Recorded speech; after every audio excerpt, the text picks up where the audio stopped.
This is Dale Steyn, one of the greatest fast bowlers we have ever seen. I want to find out how he mastered fast bowling. We're in the wild.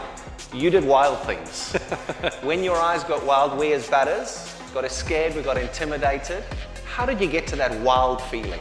It's like this wild lion that just, I fed on the weak, essentially. I love feeding on the weak, so I love taking out the tail enders, you know, Yeah. it was easy prey. Yeah. And every now and then I'd get myself a big buffalo or something, you know, I'd get one of the big ones, you know, the top 3 or something.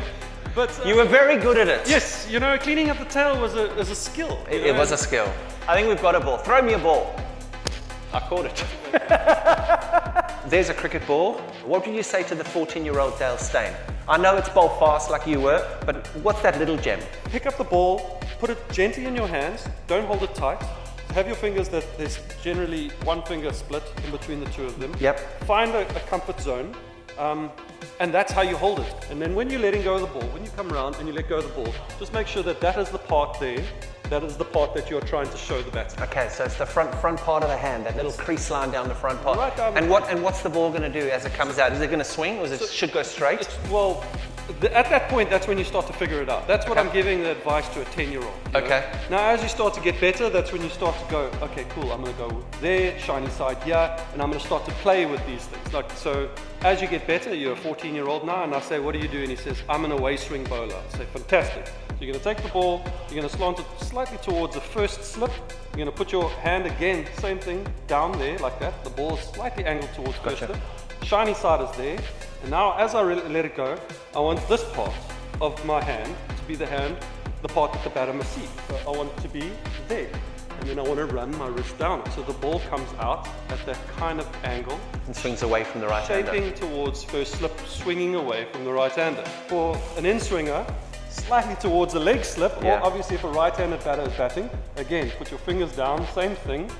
And the same release, or is it the inside of your hand? Now I want So you close it off a bit. This part, yeah, just there. It's really subtle movements with the wrist. And again, you're just running your wrist down, and that should initially get the ball with the shiny side. Obviously, that's up.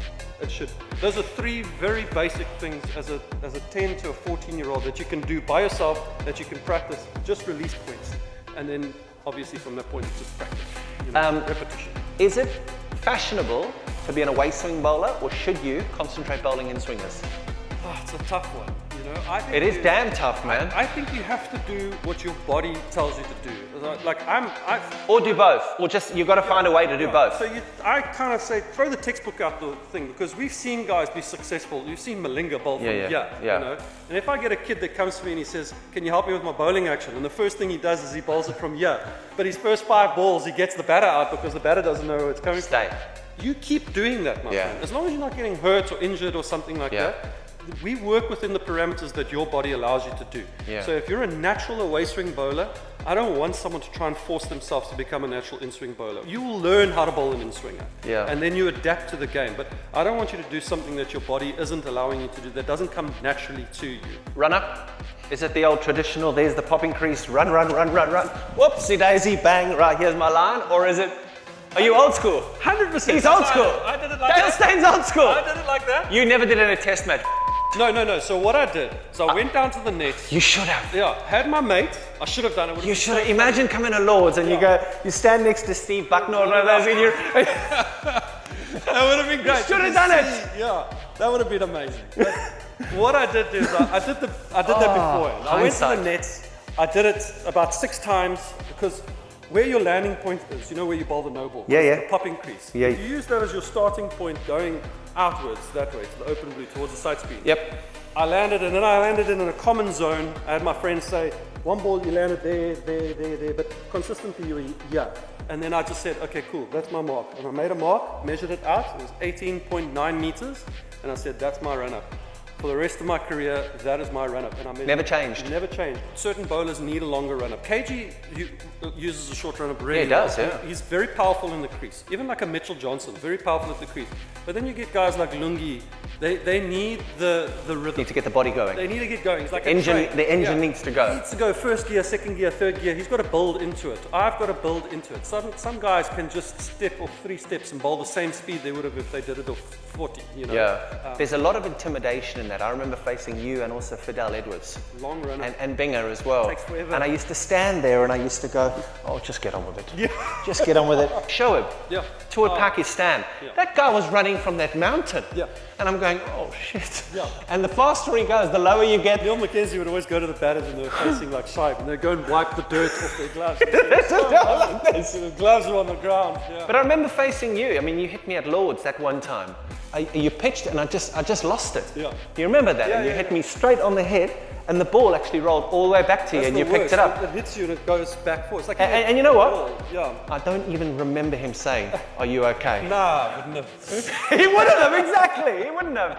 But it is that intimidation factor. So actually, Dale Steyn wouldn't have been the same Dale Steyn if you'd run off a short run. No. I don't think so. No, I needed that. And there's something about also like you learn to play the game within the game. Yeah. You know? You're standing at the top of your mark and you actually stand there for, sometimes you just get there and you turn and you go, you know. Yeah. And other times I learned that I'd get to the top of my mark and I'd look down and I'd wait for the batter to kind of like make eye contact with me because I'm like, now we're on. Now we're on. Now we're on. Now you know. Guy's so aggressive. And just sometimes. Why are you so aggressive? Just have to be, you know. any way in which I could get it edge over to get a wicket, you know. The Switch is brought to you by Gilbert's News, and they are giving you a chance to win. This ball, signed by none other than one of the greatest bowlers of all time, Dale Steyn. All you need to do is subscribe to the channel and drop a comment below. Keep your eyes on our social channels for the winner. Good luck. The hiding of a cricket ball with reverse swing. Yeah. Jimmy became amazing. And Zahir Khan was unbelievable how he used to hold the ball and he never ever used to show you which way the ball was going. Yeah. Is it something that you tried? Because I never played against you thinking Dale can hide the ball. Yeah, I thought there was 2 ways. You're either very good at hiding the ball, but it's incredibly difficult if you've got a long run up and you're trying to run in doing this. You get thrown off your rhythm. Yeah. So I figured that it was easier to say, look, good luck trying to see it, firstly. And if you do see it, I'm just going to try and do it as consistently as I can. If I do that enough, the ball's going to do enough for me to get a wicket. As opposed to me trying to hide it and I kind of miss and I bowl a couple freebies Being and I go for runs, you know. So guys like Jimmy, Zahir, they were Amazing. they were able to do Amazing. it. I said, no, I'm going to bowl the reverse swing. The batter can know what's coming, but I'm just going to try and do it more consistently. And it's incredibly difficult in the first place. And if I get it right, I'm going to get a wicket, and I'm also not going to give him many freebies to get runs. As opposed to trying to hide it, and I get it wrong, and I go for a couple runs, I might get a wicket. But I felt that was the easier way for me. Where you were very good is the subcontinent. And we talked earlier about bowling with the new ball, bowling with the older ball. Is the subcontinent and why you were so successful there is because how much you love bowling with the older ball? Is that right? A little bit of both. So one of the things I hate to do is I hate to go and look at the pitch. Because the moment you go to subcontinent and you'll know, they say toss goes up, you win the toss, bat first. It's flat. You know? So why am I even going to go and look at the pitch? It makes no sense. So I would say, bugger it, I'm not going to look at the pitch. It's something I had to work on in my commentary days, because when I do a pitch report now, I look at it and I go, how bad is it? I do them as well, and it's like, what did I learn in 20 years? I don't know. Nothing. Exactly. Nothing. Because when I played, I didn't want to look at it. Because if me you neither. lost the toss and you got to bowl first, I have to now find a way to get wickets. I cannot sit there and say to myself, this is flat, it's a batting deck, I'm going to get caned around over here. So I said, I'm not going to look at the pitch, I'm just going to go out there, bowl the first ball, figure out what length it is that I need to bowl to hit the top or off stump. Okay. It obviously changes. Joburg slightly fuller, bit of bounce. India slightly shorter, lower skiddy, you know. Yeah. So I find that length as quickly as I can, and then any means possible, I'm going to take wickets. So if it means getting caught mid-wicket or caught cover, for me that's as good as nicking a guy off the first slip. Yeah. Or, you know, and then I just, and I take them, you know, wickets are wickets. Yeah. And I bowl to get wickets. And I had that mindset when I went to India, and I thought it helped me in picking up wickets. I think if you go to India with a mindset that it's a batter's paradise, spinners do well, but seamers don't, you're going to get caned. Where was your favourite place to bowl? England? No, actually. England, I kind of struggled in England a little bit. I just never quite figured out the Duke. It almost swung too much for me. I really kind of struggled with the control a bit.